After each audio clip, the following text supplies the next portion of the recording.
This is the village or the township of Macraes. Used to be called Macraes Flats.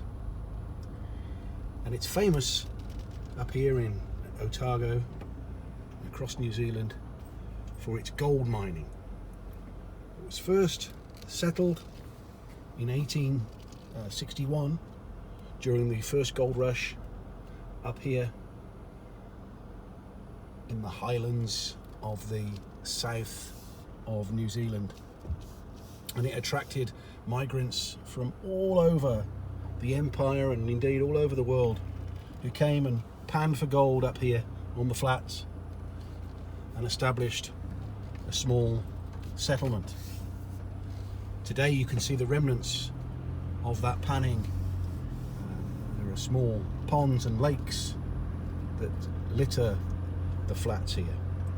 It then died out, and Macraes as a settlement went with it.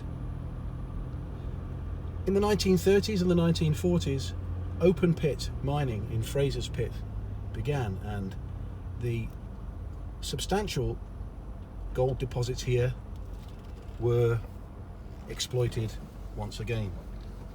But that also came to a head, and it wasn't until the 1990s that the company Oceana invested here in underground mining, deep mining, and extended the pit. And you'll see some photos of that shortly.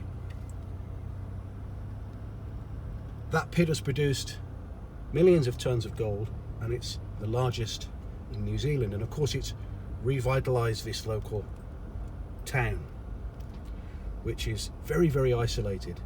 But you know, there are enough people coming through to keep this hotel going, Stanley's Hotel, which has a rich, you can imagine what's happened in that hotel over the years.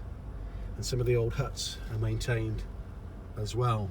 So this little town up here has been through essentially 3 phases of historic development, all related to the ebbs and flows of resources, and all related to the technology that's used to exploit those resources, which give those resources economic life, really. Because resources are not, they become. Resources are relational. They're relational in the sense that they depend on technology, depend on markets, depend on the ability and the desire for humanity to exploit them. And that leads to all sorts of pressures, of course, social, environmental, cultural, and so on. So here we are up at Macraes, Otago, New Zealand.